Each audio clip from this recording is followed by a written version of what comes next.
Bismillahirrahmanirrahim. Assalamualaikum warahmatullahi wabarakatuh. Waalaikumsalam. Innal hamdalillah wa syukurillah ala ni'matillah wassalatu wassalamu ala rasulillah sayyidina Muhammad bin Abdullah wa ala alihi wa sahbihi wa mawalah. Ma'asyiral muslimin wa jumlatal mu'minin rahimahumullah.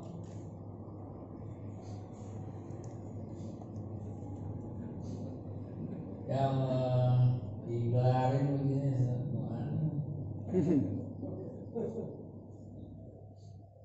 Ma'asyiral muslimin wa jumlatal mu'minin rahimahumullah. Setelah memuji kepada Allah dan berselawat kepada Rasulullah SAW, jazakumullah khairul jaza kepada para pengurus masjid. Ini pengajian perdana dan sekaligus nggak lihat nih baju saya merah putih begini. Masya Allah. Namun judulnya menggelitik, urgensi substansi kemerdekaan. Kalau lihat dari kamus, urgensi itu ya kepentingan yang sangat mendesak. Sedangkan substansi sebenarnya watak yang sebenarnya atau arti yang sebenarnya, bisa juga diartikan isi atau kandungan. Maka saya menduga pengurus masjid mengambil judul urgensi substansi, pentingnya memahami kemerdekaan atau pentingnya mengisi kemerdekaan. Kalau itu yang dimaksud, maka izinkan saya menyampaikan keduanya. Sumbernya apa? Gitu ya Pak ya. Sumbernya apa? Referensinya apa? Ya Al-Quran, mana lagi referensi yang lain, betul? Tak ada lagi. Allah firman-Nya, "Sanurihim ayatina fil afaqi wa fi anfusihim hatta yatabayyana lahum annahu Quran haq." Akan kami tampakkan. Kalau sekarang ada orang yang belum yakin, pasti suatu akan yakin. Akan kami tampakkan tanda-tanda kekuasaan kami di segenap ufuk barat, timur, utara, selatan. Karena jamak di situ. Minal afaq wa fi anfusihim, sampai setiap diri orang yang beriman, walaupun yang tidak beriman, sampai setiap diri mereka annahul haq, Allah, Quran itu hak. Jadi ya referensinya Quran, dan Al-Quran jangan salah, ini pegangan umat manusia, bukan cuma umat Islam. Karena firman Allah banyak sekali yang mencantumkan hudan linnas, Quran itu petunjuk buat umat manusia, bukan cuma buat umat Islam. Tau'an wa karhan, baik yang sekarang ngaku terang-terangan rela maupun yang nggak ngaku, nggak rela, nggak terang-terangan, pasti rujukannya Al-Quran. Saya berani jamin Pak. Ini tesis saya soalnya, disertasi saya. Saya berani jamin Pak. Coba silahkan buka. Ente mau lihat apa? Perjanjian yang di Amerika, 5 pilar di Amerika. Coba lihat. Mau lihat apa? Coba rujukannya. Perjanjian di Jenewa, Swiss. Mau lihat apa? Declaration of Human Rights, PBB. Bahkan mau lihat apa? Pancasila, UUD 45, pasti rujukannya Al-Quran. Tau'an wa karhan, mau ngaku atau nggak ngaku. Apalagi kalau kita bongkar dengan Piagam Madinah. Masya Allah, itu pasal 1 apa? Persamaan derajat. Nggak ada perbedaan manusia.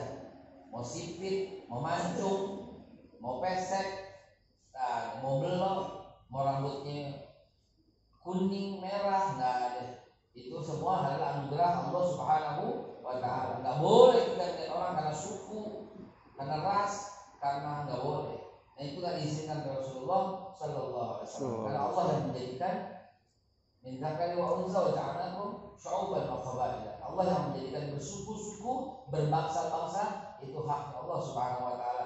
Itu yang terapkan Nabi Muhammad tahun 620. Coba 622 deh begitu deh kalau beda pendapat deh. Sedangkan pada tahun itu nggak ada yang terapkan itu. Ya, di belahan utara atas, ya, ada Heraklius. Kalau enggak Nasrani, diusir dari Romawi. Coba. Di sebelah timur ada Konfusius. Kalau enggak agama itu, diusir, dibunuh. Di sebelah tenggara atas, timur, barat, daya, timur, selatan, barat, utara, timur laut ada kerajaan Persia. Kalau nggak ikut agama Persia, dibunuh. Coba. Tapi Rasulullah pada zaman itu mengatakan la ikraha fiddin, ini kemerdekaan. Nggak ada paksaan dalam agama, nggak ada. Setiap orang berhak kata Rasulullah kok. Mau ibadah bagaimana? Laku di hukum. Oh iya. Enggak apa-apa kata Rasulullah SAW. Ini kemerdekaan sebenarnya. Ini yang pertama kali kenalkan Rasulullah SAW. Yang lain belum ada kemerdekaan yang lain. Tapi Rasulullah yang pertama kali menegakkan. Perempuan di rumah nggak boleh keluar. Kata orang zaman dulu, perempuan malu. Apa kata Nabi? Al-jannatu tahta aqdamil ummahat. Coba. Siapa yang lebih berhak atas diri seorang laki-laki? Ibunya. Coba. Dimuliakan setinggi-tingginya. Siapa yang mesti mendapat penghormatan? Ibumu. Kemudian ibumu. Cuma tafsir orang sekarang suka ngawur, mengartikan ibu mesti 3 begitu kan? Ibumu. Nah, kadang-kadang dipeleset, tapi gak lucu gitu. Aduh ya Allah. Jamaah sekalian yang dimuliakan Allah Subhanahu wa taala, kalau patokan Al-Qur'an, maka kita ambil dari Al-Qur'an. Kalau patokannya libre atau liberal, ya merdeka itu ya boleh telanjang.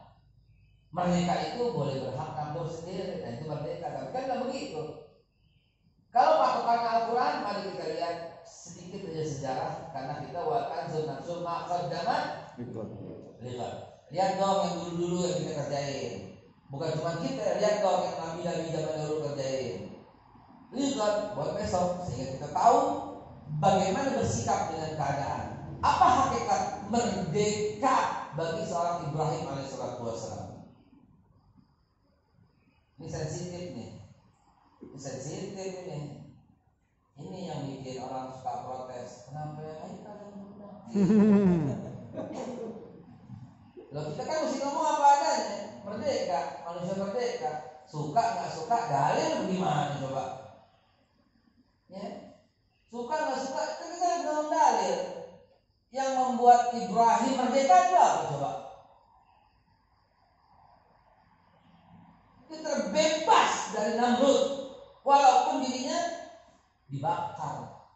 Itu kan hakikat kemerdekaan. Mengisi kemerdekaan bagi Ibrahim adalah mengisi dengan kalimat tauhid, la ilaha illallah. Kalau dibongkar lebih dalam lagi, Ibrahim alaihissalam itu tidak pernah mengikuti ibadahnya Namrud. Tapi tidak ada masalah buat Namrud. Coba dibuka dalam kitab tafsir Ibnu Katsir atau dalam kitabnya khusus Qasasul Anbiya. Coba dibaca di situ. Itu Ibnu Katsir menulis Ibrahim itu sejak muda diajak untuk ikut menyembah berhala, tapi dia nggak mau. Dan masalahnya apa? Nggak ada masalah. Dia bisa hidup sampai dewasa. Masalahnya adalah ketika dia memprotes, jangan menyembah berhala. La ilaha illallah saja, itu baru mulai terjadi bentrokan. Itu dia. Jadi berbeda itu boleh, dan itulah substansi. Kalau nggak boleh mesti sama terus, inilah penjajahan yang sebenarnya. Gitu.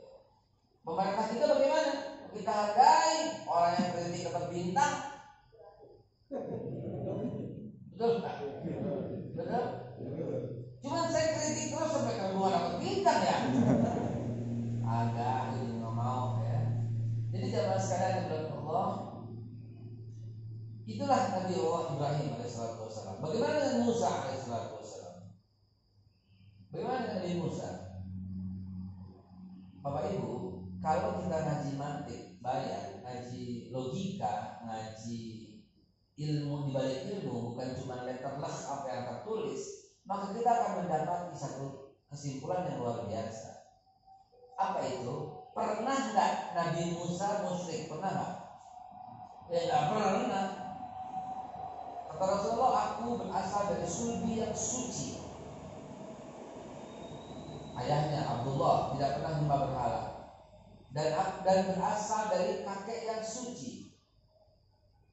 Abdul Muthalib tidak pernah menyembah berhala, dan berasal dari kakeknya yang suci. Dan Allah jaga kesucian itu sampai Nabi Allah Ibrahim alaihissalam. Nggak ada keturunan Nabi yang budak. Salah dibilang Siti Hajar seorang budak. Ngaji di mana? Kagak. Siti Hajar itu anak raja tauhid. Nama ayahnya Hiksos, raja yang bertuhan. Sementara raja yang kafir Amr bin Amru yang membunuh Hiksos dan menjadikan Hajar seorang budak. Itu sejarah.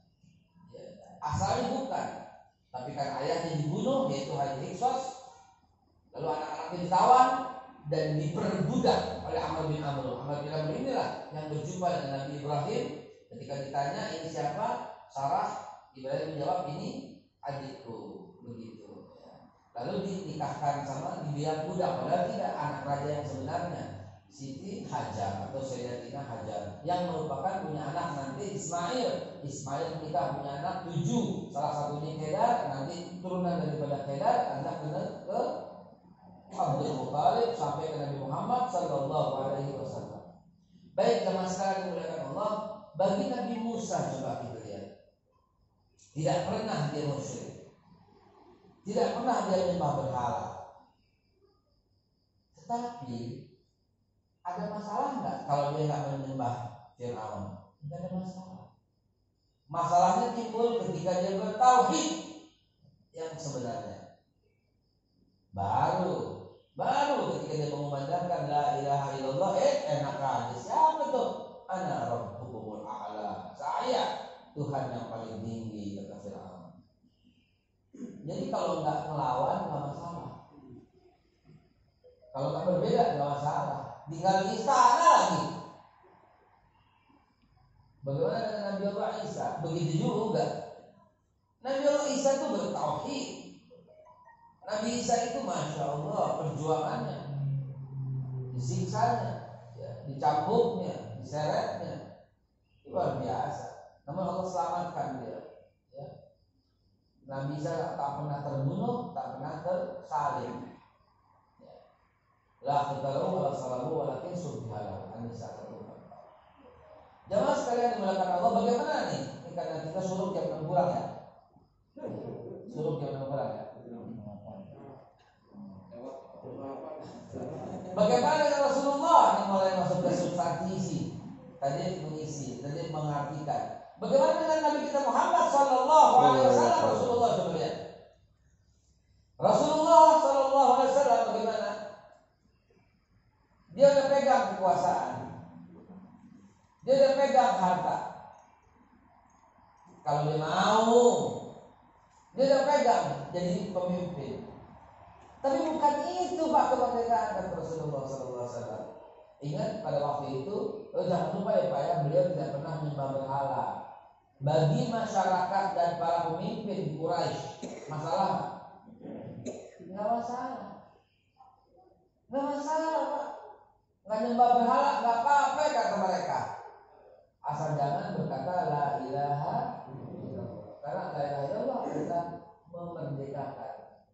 Oh begitu. To liberate. Not to be converted. Jadi Rasulullah SAW sejak dulu sholat dan bertauhid, sejak muda, nggak ada tuh mundi nasib, nggak ada, ikut penyembahan berhala, nggak ada, nggak ada sama sekali. Rasulullah bertauhid murni. Dan ketika beliau menyampaikan kalimat la ilaha illallah, baru ada masalah. Baru wah ini bisa mengganggu bisnis. Itu pertama begitu. Bisa mengganggu bisnis yang pertama. Maksudnya apa mengganggu bisnis? Karena masing-masing diberikan Tuhan. Masing-masing dikasih Tuhan, setiap kabail dikasih Tuhan, setiap kabail dikasih Tuhan, setiap kabilah dikasih Tuhan. Tuhan ditaruh di Ka'bah sehingga mereka datang jauh-jauh datang untuk menyembah itu. Nah, karena datang kunjungan dibuatlah kios-kios toko. Kalau la ilaha illallah kagak ada yang kunjungin Mekah. Kalau nggak ada yang kunjungin Mekah, kagak ada bisnis. Kalau nggak ada bisnis, kagak ada fulus, ujung-ujungnya fulus. Maka Nabi boleh ibadah asal jangan ganggu Tuhan itu. Rasulullah ditawarkan semua kan. Abu Sufyan yang datang ke Abu Thalib, paman Nabi yang sangat melindungi Nabi. Apa yang dibilang Abu Sufyan? Ya Abu Sufyan, ya Abu Thalib, kata Abu Sufyan, in kana yuridu malan, kalau dia ingin mal harta, ja'alnahu aktsarana malan. Kujadikan, niscaya kami jadikan dia aktsarana malan alaina, harta yang lebih banyak dari kami. Dikasih semua harta, Nabi jadi paling kaya, nomor 1. Mestinya kalau Nabi oportunis, beliau akan berkata, nah baik, ntar dengan harta saya bisa dakwah. Iya, nggak bisa Pak, itu kan pikiran orang sekarang. Apa yang gue terima, ntar dengan harta ini gue bisa dakwah. Agak bisa. Yang kedua ditawarkan apa? Sama Abu Sufyan, in kana yuridu jahan, ja'alnahu sayyidan alaiha. Ini penting nih. Jahan itu dalam bahasa Arab itu pemegang otoritas pembuat undang-undang. Nabi dijadikannya punya harta sekaligus membuat undang-undang di Quraisy. Nabi terima? Enggak, bukan itu tujuan Islam. Nggak cukup kata Abu Sufyan, dikasih yang ketiga. Ini lebih dahsyat. Dirubah sistem, dia jadi pemimpin. In kana yuridu mulkan malaknahu alaina. Kalau pengen jadi raja, niscaya kami jadikan raja. Coba. Kalau Nabi berkata, nah ini dia, saya jadi pemimpin, ntar saya bisa rubah sistem. Kagak, bukan itu tujuan Islam. Maka umat Islam salah kaprah ketika mendukung orang untuk menjadi seorang presiden. Yang kita perjuangkan bukan itu. Kalau mengerti sejarah, yang kita perjuangkan adalah syariat mesti tegak, mesti boleh orang menjalankan Islam tanpa ada yang ganggu. Itu harkat kemerdekaan. Itu betul-betul bertuhan Allah Subhanahu wa Ta'ala. Itu yang kita perjuangkan. Alhamdulillah di Indonesia nggak ada masalah soal itu, nggak ada masalah soal Indonesia. Antum nggak akan ditangkap kalau menjalankan agama, nggak. Antum ditangkap kalau antum fitnah, kalau hoax, kalau mencaci, kalau memaki, baru itu kena undang-undangnya. Tapi menjalankan agama negara itu berdasarkan ketuhanan yang Maha Esa, dan setiap orang berhak untuk beribadah sesuai dengan agama dan kepercayaan masing-masing. Undang-undang pasal 29 itu negara punya aturan.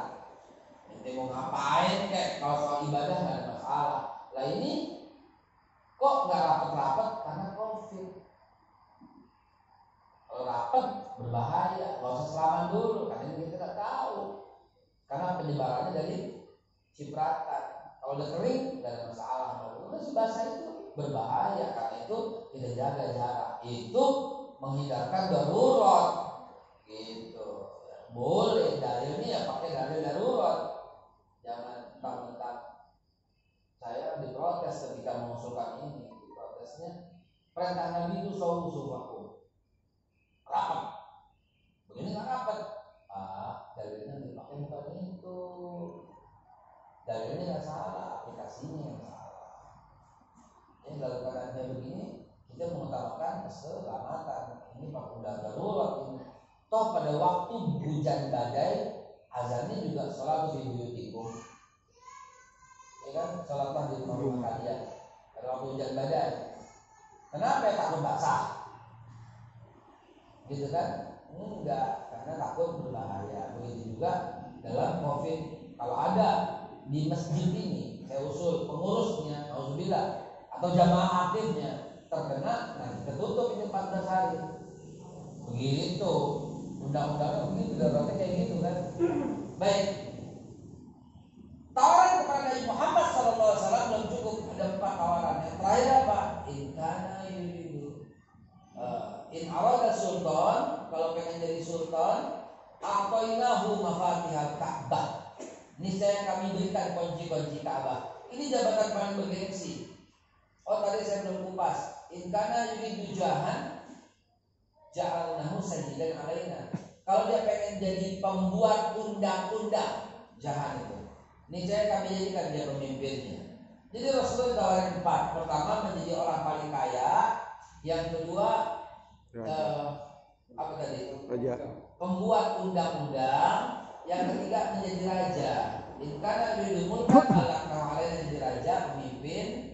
Yang keempat, pegang kunci Ka'bah. In arada sultan a'tainahu mafatihal Ka'bah. Kalau pengen jadi sultan, kami berikan padanya kunci-kunci Ka'bah. Maka 4 ini dipegang Nabi, Nabi jadi penguasa. Bukan itu tujuannya. Maka kalau umat Islam tujuannya untuk berkuasa, salah, berbeda dengan jalur yang Nabi upayakan. Nggak bisa. Bukan begitu kata Rasulullah SAW. Jangankan itu, datang kan, ya akhi, kata pamannya, wahai anak keponakan, anak saudara, ponakan, kalau dia lahir keponakan, ya akhi, kan Abu Thalib adik daripada, kakak daripada Abdullah, ayah Rasulullah. Jadi panggilnya dia akhi, hai anak keponakanku. Sedangkan Nabi kadang-kadang panggilnya Ami, kadang-kadang panggilnya Abi. Makanya dipanggil Abu Thalib, bapak. Jadi bapak itu bukan berarti bapak kandung kalau dalam literatur bahasa Arab. Kakek juga dipanggil bapak. Nggak ada Jiji Ibrahim, nggak ada. Ada Abina Ibrahim. Kita aja panggil bapak kami. Pagi-pagi kita segera tadi. Asbahna ala fitratil Islam wa ala kalimatul ikhlas wa ala din Nabi Muhammad SAW wa ala millati abina, ya, Ibrahim. Kita sebut bapak. Kita juga bapak panggilnya.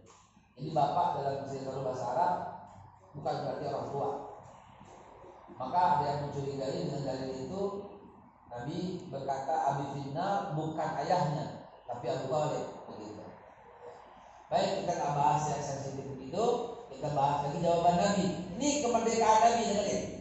Kemerdekaan Rasulullah yang sebenarnya, ya, bukan pemimpin, bukan punya harta, bukan bikin undang-undang, bukan pegang kunci Ka'bah, bukan. Apa jawaban Nabi ketika ditawarin itu semua? Ya aman. Jangankan itu, ufuk semua barat di tangan kanan, semua timur di tangan kiri. Diibaratkan dengan bulan dan matahari. Katanya, wallahi la wada'a syamsa fi yamini wal qamara fi yasari ala a'atruka hadzal amr ma taraktuh hatta yusbirahu Allah aw ahli kaduna. Itu kemerdekaan dari Rasulullah. Paman, jangankan harta, jangankan jadi raja, jangankan membuat undang-undang, jangankan pegang kunci Ka'bah, matahari di tangan kanan, bulan di tangan kiri. Untuk saya berhenti dakwah ini, mata waktu itu kemerdekaan. Mata waktu hatta yusbirullah au ahli kaduna. Sampai saya binasa, Allah menangkan atau saya binasa sekalian. Itulah hakikat Rasulullah sallallahu alaihi wasallam dalam menerjemahkan sebuah kemerdekaan. Menjelang penutup, demikian pula kita di zaman Belanda. Kalau bapak sholat pulang, ditangkap nggak sama Belanda? Nggak bakal. Bahkan Belanda fasilitasi, dibangunin masjid, dikasih berangkat haji sama Belanda, ya kan? Dihajiin sama Belanda. Apalagi nurut sama Belanda di sekolah lain. Itu Sofia. Berapa banyak alumni Belanda untuk kedokteran, termasuk Dr. Wahidin Sudirosodo, termasuk Dr. Cipto Mangunkusumo, kan Belanda yang sekolah. Giliran berkalimat takbir, tangkap nggak? Ditangkap. Siapa yang ditangkap? Kayak Ahmad Dahlan. Nah, dia pikirin sendiri gitu. Saya dibilang keras ceramah, enggak, saya mau fakta kok. Zaman Belanda sembahyang nggak apa-apa. Tapi begitu kalimat takbir dikumandangkan, Belanda bilang apa? Kowe orang ekstremis. Ada pengajian begini, Pak boleh. Coba lihat sejarahnya. Tungguin 3 orang di kiri kanan, cuman boleh ngaji wudhu yang adem-adem. Makanya kalau ada orang berkata, Ustaz ceramahnya yang adem-adem aja, saya bilang Belanda lo, saya bilang kan. Gimana coba? Emang begitu Rasulullah. Jangan nyinggung-nyinggung. Ya kalau kesinggung ya berarti salah. Selama Al-Quran menyampaikan sebodoh gitu kan. Al-Quran kok, hadis kok, kecuali kalau menyinggung orang gitu. Menyinggung suku, ras, agama orang dikatain haram. Ngatain cebong, kampret, haram Pak. Tapi lihat kelakuannya. Akhirnya kita berpecah belah gara-gara kata-kataan itu kan. Ngatain kadrun, haram Pak. Haram. Jangan panggil sebutan buruk bagi saudaramu. Kita kritik kebijakan boleh, tapi menghina haram. Berjauh-jauhan hati haram. Begitu kita katakan dengan sebaiknya. Wala tabaghadu, wala ta'asadu, wala tadabaru, wa kunu ibadallah ikhwana. Zaman Belanda begitu, mesti kita ceritain apa adanya. Jangan kita tutup-tutupin. Kalimat takbir, kalimat tauhid yang paling nggak boleh dikumandangkan oleh Belanda. Karena mengganggu. Dia mesti taat sama saya, kata Belanda. Kalau taat sama Allah nggak boleh. Selama saat sama dia nggak apa-apa. Zaman Jepang begitu juga. Begitu hormat sama Jepang boleh. Tapi begitu Tengku Abdul Jalil di Aceh sana, di pesantren John Plain, mengumandangkan la ilaha illallah dan tidak mau hormat atau rukuk ke matahari, tangkapin semua. Tangkapin. Kan yang pertama kali ditangkap sama Jepang Tengku Abdul Jalil dan pesantrennya. Begitu juga dengan Belanda. Saya mundur sebentar. Kalau nurut aman, kalau nggak nurut, Belanda pasang orang yang mau dibayar sama Belanda. Belandanya kan dikit yang datang Pak. Belanda datang berapa cuma 7 kapal dipimpin oleh Kolonel Cornelius de Houtman. Tapi bisa menjajah Indonesia karena banyakkan pengkhianat yang digaris kurus Belanda. Dia berkata merdeka, dia punya jiwa terkungkung dan terikat oleh Belanda. Siapa mereka? Tuh Demang Kebon Pala yang nakut-nakutin masyarakat Tanah Abang. Maka muncullah hakikat kemerdekaan oleh Haji Sabeni melawan Belanda. Nah itu dia yang ditangkap Haji Sabeni. Di Kemayoran begitu juga. Ya, Demang Ancol dibayar, Demang Kemayoran dibaca. Muncullah JIM gitu. Di Marunda begitu juga, di Rawabelong begitu juga muncul Pitung. Ya, dipleset sejarahnya katanya 7 orang dari mana? Sejak kapan orang Betawi nyebut 7 pitu? Sejak kapan itu?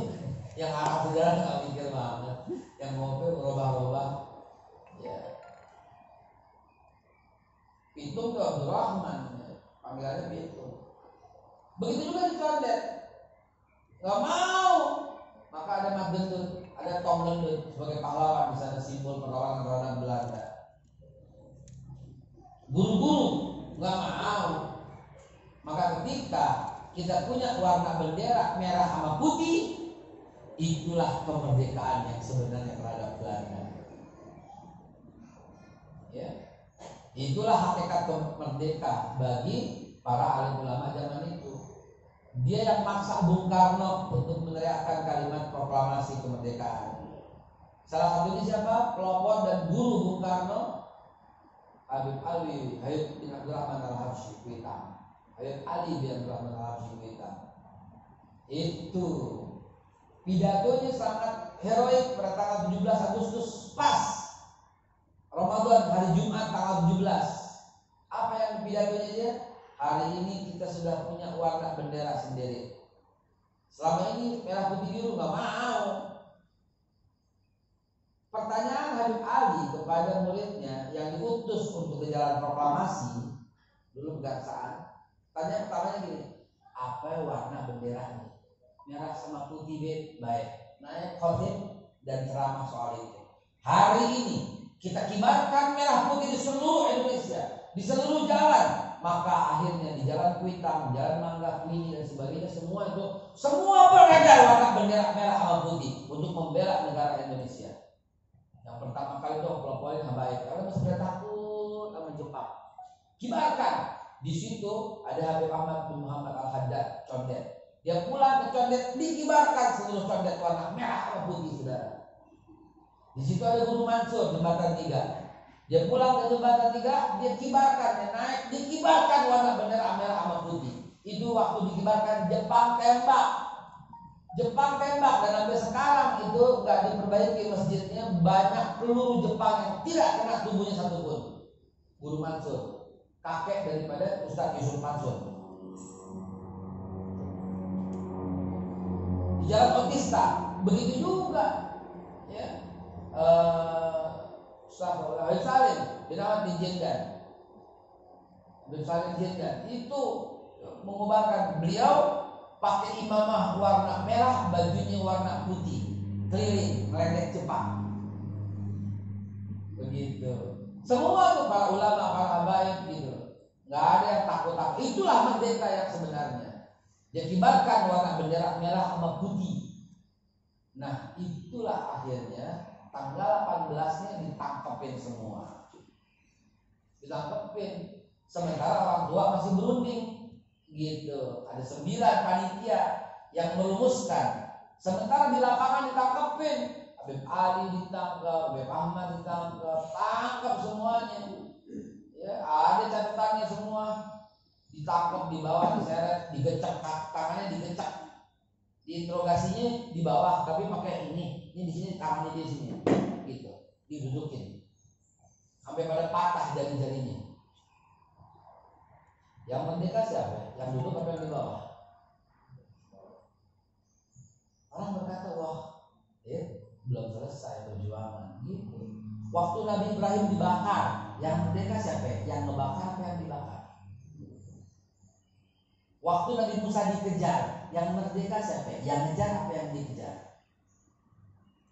Waktu Nabi diusir dari Mekah ke Madinah, yang merdeka siapa? Yang usir apa yang diusir? Kita sering ketipu. Waduh, kalah deh. Belum kelar. Ente gak paham perjuangan. Allah tidak pernah minta hasil, tapi Allah melihat proses. Proses yang Allah lihat. Balik lagi, maka akhir zaman Belanda itulah kemerdekaan yang sesungguhnya. Maka kita meneriakkan kalimat takbir, kan simbolnya itu kan, ya kan? Akhirnya 9 orang masih berkumpul dalam PPKI bersidang. Ada Bung Karno di situ, ada Bung Hatta di situ, ada Bung siapa? Mr. Yamin, Muhammad Yamin, ada Habib Kusno, ada Haji Abdul Salim, ada Kak Musakir, ada Mr. Maramis, wakil dari yang Kristen. Siapa lagi yang perlu sebut? Ahmad Wahid Hashim. Siapa lagi? Satu lagi siapa? Udah tadi Habib Kusno. Ya, lupa deh. Ya, kurang satu, siapa kurang satu? Bung Karno, Bung Hatta, Haji Abdul Salim, Ki Bagus, 9. Ya. Nah itu lagi sidang. Sidang bagaimana cara merumuskan negara. Maka akhirnya diputuskanlah sebuah lembaran bahwa sungguhnya kemerdekaan itu adalah hak segala bangsa. Karena itu menjadi hasilnya harus dihapuskan karena tidak sesuai dengan peri kemanusiaan dan peri keadilan. Dan perjuangan pergerakan rakyat Indonesia telah sampailah kepada serta berbahagia dengan selamat sentosa mengantarkan rakyat Indonesia ke gerbang pintu kemerdekaan. Atas berkat rahmat Allah yang Maha Kuasa dan didorongkan dengan keinginan yang luhur supaya berkehidupan kebangsaan yang bebas, maka ini rakyat Indonesia menyatakan kemerdekaan. Dan untuk membentuk suatu, nah ini dia.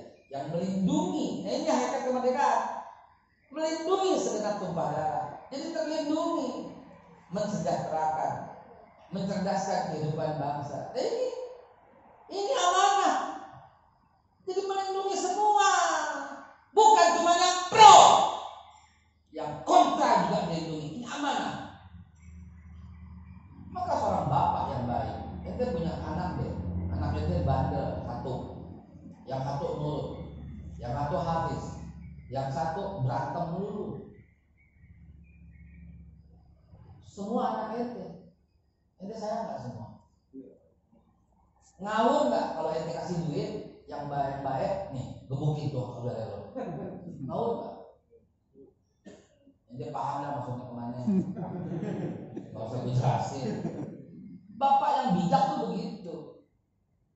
Bapak yang hebat tuh begitu. Gak boleh anaknya di gitu-gituin. Kita ini anak. Saya termasuk yang bandel.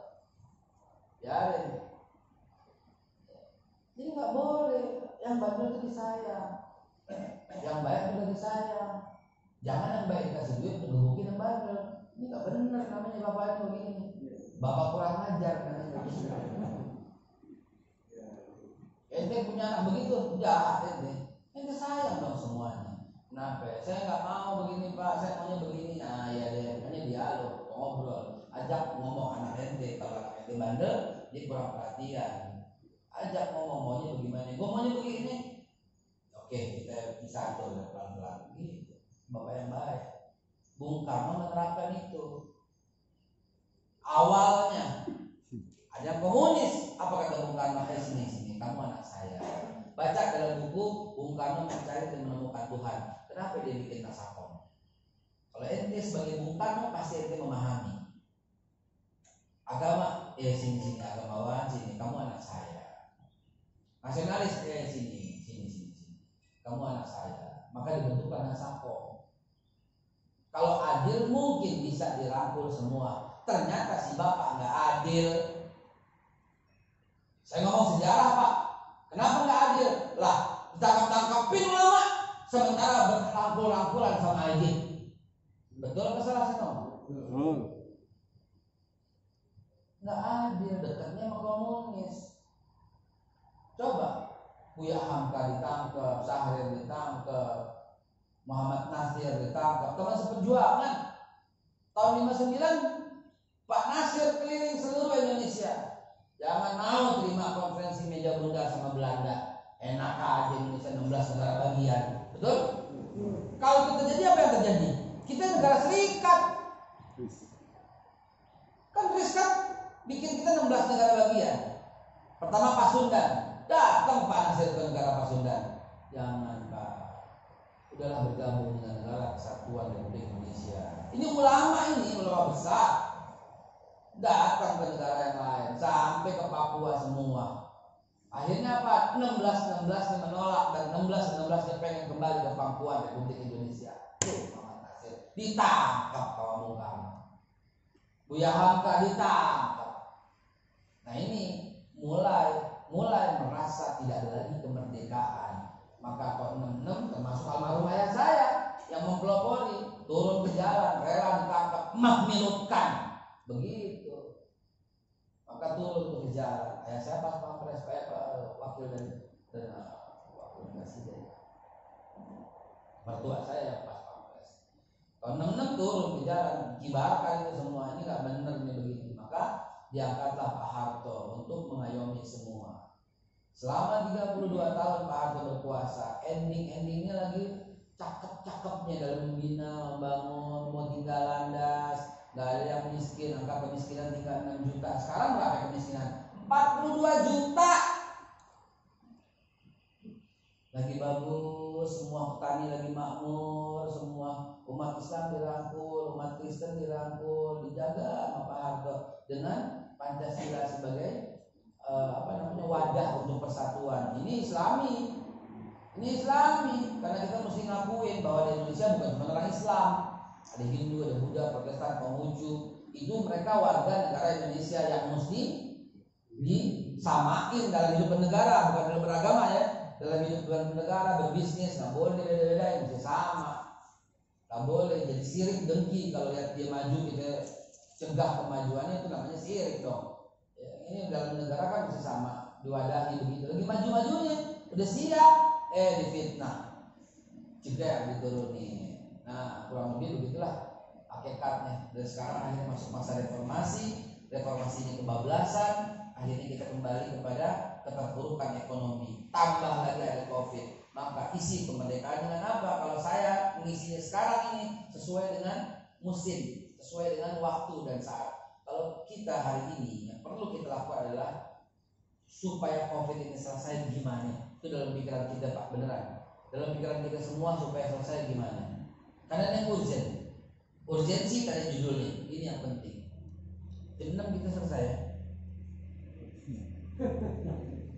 Ya Allah, itu gimana jam kurang 5? Ini jam 5 lewat. Gimana? Yang mana jam yang gue pegang ya? Nah, itu aja. Itu aja ya. Saya lihat dari tadi belum jam 6, jam 6 selesai. Ada jam 8 ya, suruh ya. Nah, bagaimana Pak yang sekarang ini yang nomor 1 yang paling penting, COVID ini mesti selesai agar kehidupan kembali normal. Bapak, ya Allah, kalau Bapak ikutin diskusi dengan para tokoh, dengan para cerdik pandai, dengan para ekonom negara-negara ini, Bapak ikutin dah. Banyak kok ya di Zoom, di apa itu ada Zoom, ikutin. Saya terus-terusan itu sehari bisa 5, 6, 7 kali sehari ya mengikuti Zoom dan berdiskusi dengan mereka. Ngeri Pak, ngeri banget. Bukan aku takutin kalau ini sampai dengan Desember nggak begini, itu masyarakat tuh di kampung makan apa? Kalau dia nggak ada makanan dia kemana? Coba kalau dia nggak ada makanan dia kemana? Dia nggak ada duit dia kemana? Masyarakat perkotaan aja resah. Coba kita ke mall deh. Kemarin ini 2 hari lalu iseng-iseng ke Mangga 2 sama Tanabang. Ya Allah, isinya pedagang doang, Pak. Gak ada yang membeli, Pak. Duduk aja di pojok. Gitu aja. Itu di Mangga 2. Ngomong kosong, melompong. Sampai kosong sepandangan mata itu kosong, Pak. Di Roxy, di mana di Glodok. Kemarin saya ke Glodok minggu lalu. Sengaja mau lihat keadaan. Ya Allah. Nah kalau sampai Desember bagaimana ini? Ini semua gara-gara COVID. Maka urgensi kita sekarang, Pak, setelah kita memahami itu kemerdekaan, maka ya merdeka secara ekonomi. Kalau begini nggak merdeka. Merdeka secara politik, kita boleh menyampaikan kritik yang membangun. Merdeka secara berdaulat ini penting. Negara kita mesti tampil dalam setiap perbedaan, dalam setiap percaturan dunia. Rasulullah menerapkan visa. Tuh, catat baik-baik. Zaman dulu ada visa, ada. Lihat piagam Madinah. Coba. Pasal yang ke-20, 21, 22. Lihat piagam Madinah apa isinya. Orang Madinah bebas keluar masuk kota. Sementara orang yang bukan Madinah mesti lapor. Coba jeniusnya Rasulullah. Makanya saya bilang semua negara ini ikut Rasulullah. Ntar kapan-kapan kita bahas negarawan Rasulullah kayak apa. Dan saya pernah tulis surat kepada Pak Presiden Jokowi untuk mengikuti cara Rasulullah. Nggak tahu dibaca apa kagak. Saya pernah tulis surat langsung. Yes, bukan ngajarin, tapi apa kurangnya dalam Rasulullah? Paspor, visa, itu Rasulullah yang terapin. Maka kita mesti perketat. Jangan sembarangan orang asing masuk kemarin. Itu Rasulullah yang ngajarin. Orang keluar Madinah, orang udah datang mesti lapor. Ini kan paspor belum ada, Ustaz. Iya belum ada, tapi lapornya itu kan laksana paspor gitu loh. Lapor itu laksana visa. Itu Rasulullah cerdasnya. Rasulullah bilang apa ya? Kalau ada kesepakatan antara kalian dan orang yang bukan Islam, kalian orang Islam dan yang bukan Islam, di mana kesepakatan itu untuk kemaslahatan semua umat, semua mesti ikut kesepakatan itu. Dan kesepakatan kita adalah Pancasila. Kesepakatan kita Pancasila. Ya orang bukan Islam ikut itu, orang Islam ikut itu kesepakatan negara. Jangan berubah dari sini. Makanya kita marah kalau ada yang ganggu Pancasila.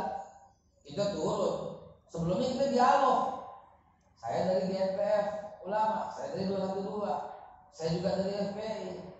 Turun kita ke jalan. Kenapa turun ke jalan? Kok ganggu orang? Lah nggak mau diajak diskusi bagaimana? Kan kita diskusi sebelum minta dialog. Nggak mau Pak. Kita ajak diskusi ke DPR nggak mau, ajak diskusi partai nggak mau. Ya Allah, begini lagi. Ya kita turun ke jalan. Hasilnya kita turun ke jalan apa yang terjadi? RUU HIP batal nggak? Batal Pak. Yang ada sekarang BPIP. Sama aja. Enggak sama. Jangan termakan isu dan fitnah. Enggak sama. Kan kita pegang draftnya RUU HIP. Mengerikan. Makanya kita bilang tidak bisa. Turun.